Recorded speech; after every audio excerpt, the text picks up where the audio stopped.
Hey there. Welcome to episode 383 of the Find Your Food Voice podcast. I am Julie Duffy Dillon, registered dietitian, and I am so glad you are here. If you're new to the podcast, welcome. Here we discuss all options to help you to move away from dieting or restricting your food intake. I hope this episode is one that helps you to have some new ideas, new tools to just educate you on your own journey to repairing your own complicated history with food. This episode is a letter episode. What does that mean? Well, I welcome you, listener, you dear voice finder, to write your own letter to food. And I'm going to be reading a letter from a listener just like you in a few minutes. And that is how we're going to kind of structure the episode is I'm going to read this letter. They ask me some questions, and then I'm going to give you some tidbits and education that I would typically offer clients if they were meeting with me. And again, I hope it adds into your voice finder toolbox to help you to be able to reject diets or any kind of conditions on your relationship with food. And if you have a letter in you, I would love to read it. And you can send your letter over to info@juliedillonrd.com. You can also submit it on my website at julieduffydillon.com. There's a place for you to submit a letter there as well. So I would just love to read your letter. And if you are willing, I will read it on a podcast and answer the letter too. But before we get to this episode's letter, I want to let you know that we are nearing the end of September. I am running a special on my PCOS doctor visit toolkit. So September is PCOS Awareness Month, and I always like to celebrate by having some cool deal on something that I've made before. And the doctor visit toolkit is just $27 during the month of September. And this includes all the labs that I encourage people to ask their doctor for and advocacy tools that you can use to help just ask the doctor to not be weighed and how to navigate the shit show that is PCOS healthcare. So you can get to all the details in the show notes or at julieduffydillon.com/toolkit. Another announcement is I just turned in the last edits for the Find Your Food Voice book a week ago, and it's slated to be released on March 25th. I have mentioned before that I have been developing some fun swag. I love merch, so I can't wait to share it with you. And this merch is stuff that we will be giving as a part of a bonus for pre-sales. So stay tuned. More details will be coming. And then lastly, I've noticed more reviews for the Find Your Food Voice podcast. I so appreciate that. I was just checking on Spotify. I have some more reviews there, and that made me so happy.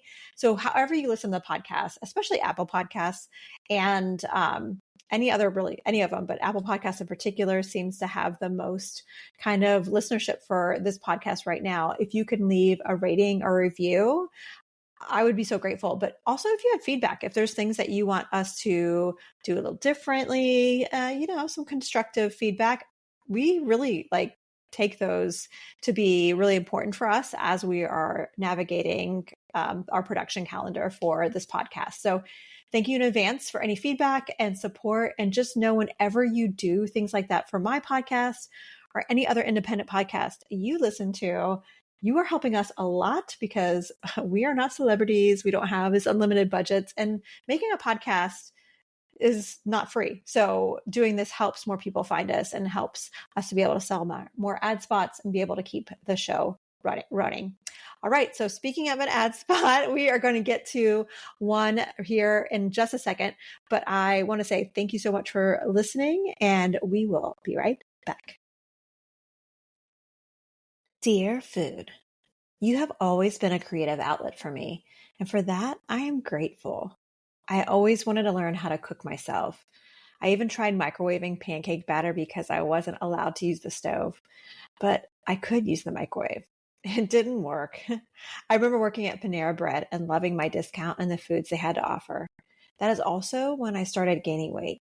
I transitioned to college and worked out a lot.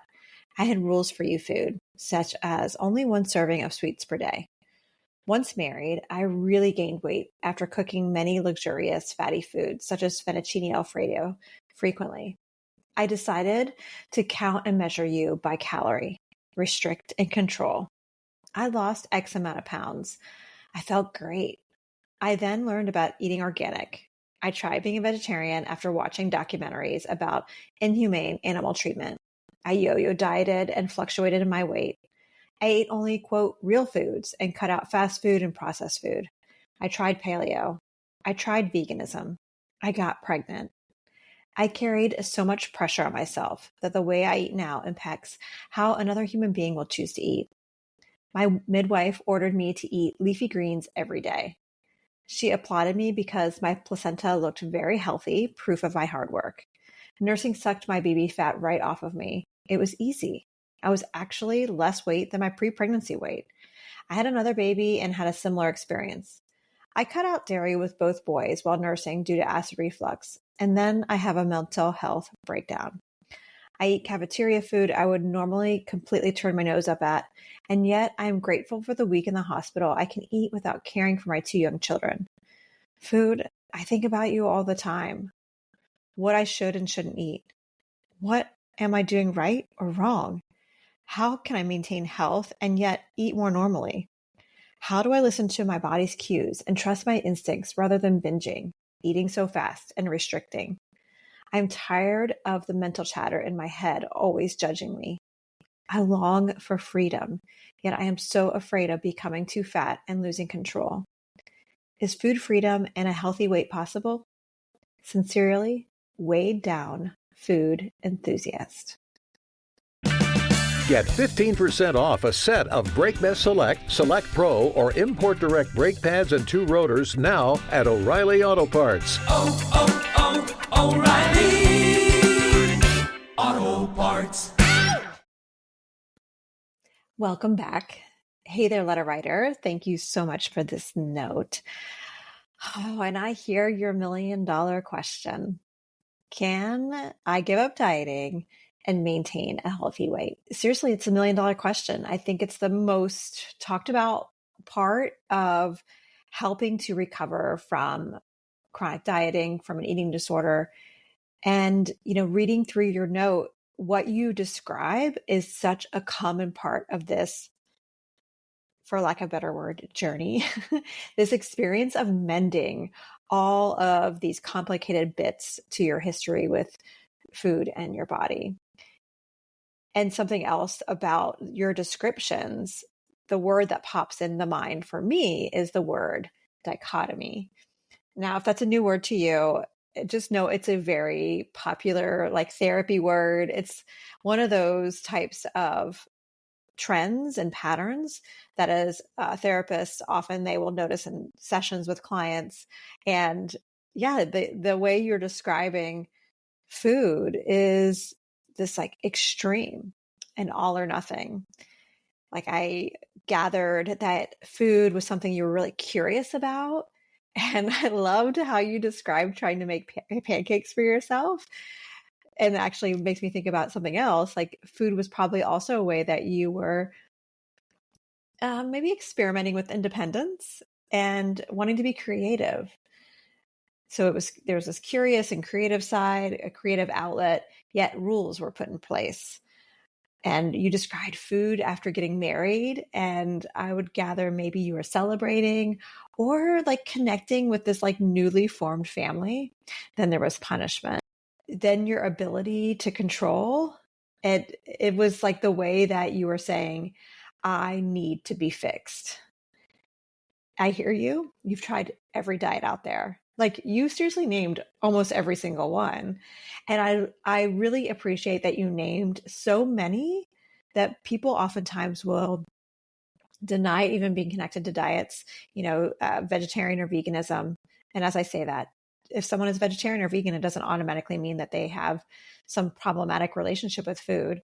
And it's also a gateway for many people to feel a sense of control with their food. It's really important data, basically. There's also the organic eating that you describe and all the different types of diets. It doesn't really matter what it's called. It's really how many times have you tried to change your eating in order to chill out that food noise? Some people call that dieting, but it may not always fit. And that's why I was so appreciated reading that in your letter. You also are describing another part for people who listen to this podcast. This is a part of their history too. So yeah, what I hear as your biggest complaints, the constant food noise and yearning. Oh my gosh, so much yearning to eat without stressing. Like you literally are exhausted. Like literally you're having to seek out a higher level of medical care because of the level of exhaustion. And I have a few kind of points of direction for you just to like let yourself percolate. And if you're listening and you're not the letter writer, thanks for joining the conversation. And I would encourage you to do the same. Just take some of this in as education, information, and yeah, let yourself discern if these are some things that you want to explore in your own life. So something that you said, letter writer, that I found to be really important is that you say that listening to your cues isn't working. Like doing the non-diet work isn't working as evidenced by, that's a very like dietitian kind of sentence structure there. But your evidence was because of the binging and eating so fast and the restricting. And when you said that, I was like, oh, that's where I would want to begin. That's where I would want to start the mending process, is where your brain starts to give you that message that you can't trust yourself as evidenced by these behaviors. I know you long for freedom, yet you're afraid of two things: weight gain, and the second one is losing control. So let's first talk about losing control, because that goes towards what I was just mentioning about this evidence that it's not working. You're losing control. So that's the evidence that intuitive eating or non-diet stuff, like that's how you know it's not working. And I gently but firmly disagree with you. There's this thing that I like to talk about called the pendulum. Now, pendulums are great. They're a great way to loop in some metaphor, especially as it relates to our relationship with food and meeting our needs with food. When it comes to like biological and emotional needs, the pendulum is something that I encourage you to go back to, especially when you notice those behaviors that feel so chaotic, like binging and restricting. Again, the dichotomy, the black and white. When you feel that chaos of the dichotomy, I hope you can picture the pendulum from now on. Like moving forward, think of a pendulum.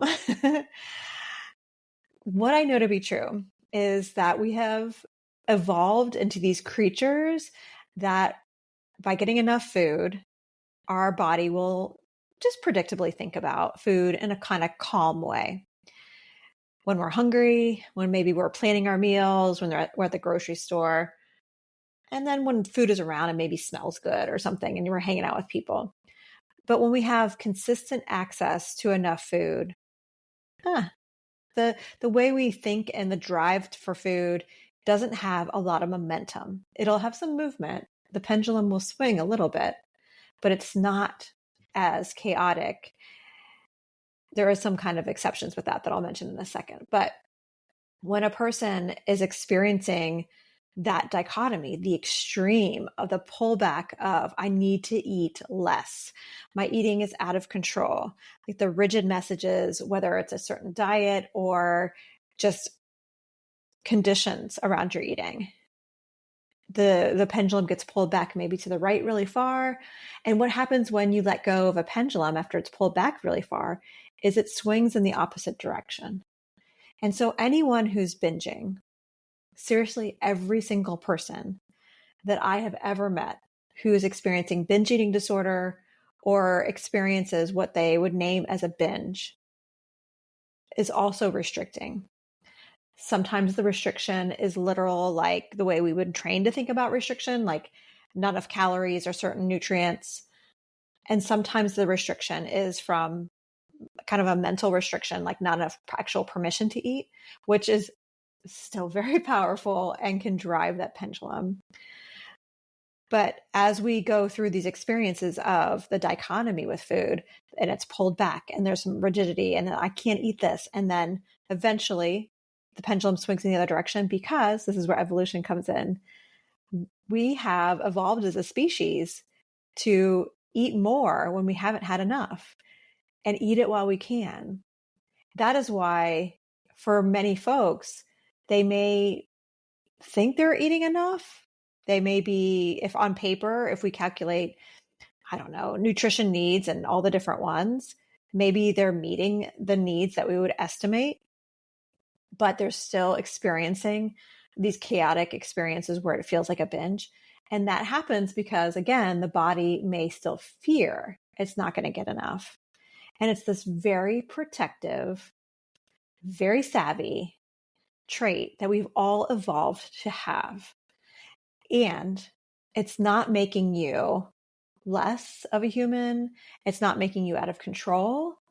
It is, to be very meta, to me, this is the exact opposite. Like, this is my own dichotomy, but I'm going to stand with it. I'm going to die on this hill. That is your body's way of controlling. By you're not losing control, your body's in control. It's maintaining life. It is not you being a failure. It's you being a successful human. Seriously, binging and out of control eating happens in response to restriction. And by you having those experiences, I know you don't like them. I know we've been told that they're horrible. But what I have noticed over the last 25 years is they happen in response to not having enough. And it's the way that you're being a successful human. If you don't like them anymore, if you don't want to binge anymore, if the food noise is just deafening, too loud, you can't get any other shit done, and you're just exhausted, there are some steps that you can take moving forward. And part of that is recognizing when you're on the pendulum. And again, we're always on the pendulum. Like, nobody's eating an exact amount where they're always eating that exact amount. Like, there's not, like, we're not robots. And so the pendulum will always kind of swing. It's the response to the swing that I've noticed that really makes the big impact. For example, just to help clarify this, there's going to be times where eating enough is just not an option. You may be stuck on an airplane, in a traffic jam. You may have experienced grief, or you have the flu or something like that. And so there's these times where you're not eating enough. And there's this natural kind of swing to eating more. And when you notice yourself eating more, it can be really pivotal to be able to step back and say, oh, this is the pendulum. This is my mind and body protecting me and showing me that I'm an evolved human being and that I'm a successful human. Whenever my kids get sick and they are not able to eat that much, as they're starting to recover and I can tell their appetite's picking up, I like them just to have a heads up. Yeah, you may notice that your body's recovering, and so you're just extra hungry. Let me know if I'm packing enough in your lunch. Let me know if you need more, or if you need certain things to feel more satisfied as your body's recovering from not getting enough. And if no one's ever told you that information before, you can tell that to yourself. Because what I'm gathering from you, letter writer, and for anyone else who relates to that letter, you have experienced diet trauma. And not enough people have named this as a trauma. This is a very big T trauma, another therapy term. There's little T trauma and there's big T trauma. Diet trauma is a big T trauma for a reason. We need food to survive as a human being. Having it withheld, whether it's for a diet to lose weight or starvation because of poverty, neglect, genocide.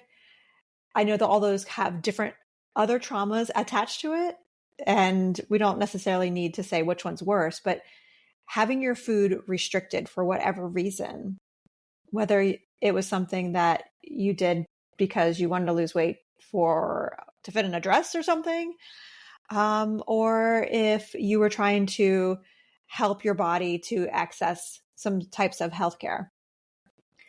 That is a trauma. That is a big trauma to be told you need to withhold your food. So with that all being said, when you notice the binging, when you notice the restricting, if there's a way for you in the moment to eventually be able to name the pendulum, I'm experiencing that pendulum right now. It's going to bring you back to the present, and it's going to help you to not get as swept up into what is really provoking all this chaos. Because that's what I hear. You want to get the fuck away from this chaos. You've had enough chaos. You want to be able to enjoy your life. All right, so I'm going to move on to another point, but if you want more information on this, you need more support in this area. I love Jess Baker's book called Land Whale. Chapter 4 goes into this in such a beautiful way. She names the pendulum as diet land versus donut land. And she describes this yearning, like you do, letter writer, to just feel like you're eating normally. And we have so few people in our lives that are eating without diets. So reading through this chapter, you may find some more sources of help. Okay, so that's the losing control piece. And something I want to kind of have as an addendum to the losing control is remember that relying on your food voice is not just eating when you're hungry and stopping when you're full. It's also believing. And if you don't believe it 100%, it's okay. But like working on believing that you deserve unconditional permission to eat and exist in any body. And everyone deserves this, no matter your size, no matter what. You deserve unconditional permission to access enough food. And that permission is not just like literally you're eating enough, but also the way your brain thinks about it. That's why it really comes down to, do you believe you deserve to eat enough? What I want to turn to now is talking about healthy weight. You mentioned this long for freedom, yet you are so afraid of your weight changing. This is where it's really important for us to really consider body size and health. Is the information really telling us that we have to be a certain size to be healthy? Now, we have over 100 years of dieting data, and we certainly know, without a doubt, haven't we studied it enough, folks, that short-term diets do things to improve health, and many, many people can do that. And people on the statistical extremes of BMI, those are the folks where causation has been found with body size. But for the rest of us, we don't have that. We just have a correlation, meaning there's just a relationship there. Now, for folks who are at a very high weight and statistical extreme, meeting the criteria for a body size that research has shown a causation with health issues, we still don't have an intervention that doesn't add more risk factors, because what we know about dieting is it just adds more harm in the long term. Every single diet, yeah, short term, it does stuff. We have over 100 years of data, 100 years of data to show us that just about every diet works, quote, in case you're not watching on YouTube, works to improve health. Doesn't matter which one. But the long-term data, yeah, no, it's shit. It's a shitty tool. For most people, diets are going to make your insulin levels higher, your blood sugar higher, your blood pressure higher, your cholesterol higher. It's going to impact negatively your mood and your body image. It is not a health promoting behavior. And what you're experiencing, letter writer, is such a great example of why diets don't work. And that's why, like, when you are talking about your body size at this lower weight, is it really healthy for you? I just don't think it is. So focusing on weight loss, what I also know about it is that it impacts that pendulum that we talked about earlier. So focusing on being a certain body size is going to impact how much your pendulum swings in each direction and how you react to it. So it's a big boulder in the process. But here's the kicker. I don't know what your body size is in real life. Like, I read your letter, but I also can't really appreciate what your experience is in the world. Certainly folks who are in higher weight bodies are going to experience life where they don't have as much access at the body size that their body will just settle at. And so just giving up on dieting, it's not as clear cut. And I can't decide for you what to do next, certainly based on that information.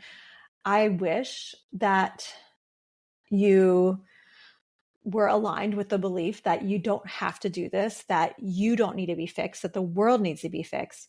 And that I know that doesn't fix the world. And no matter what you choose, whether you choose to diet or not, I hope you can remind yourself that you are not the one that needs to be fixed.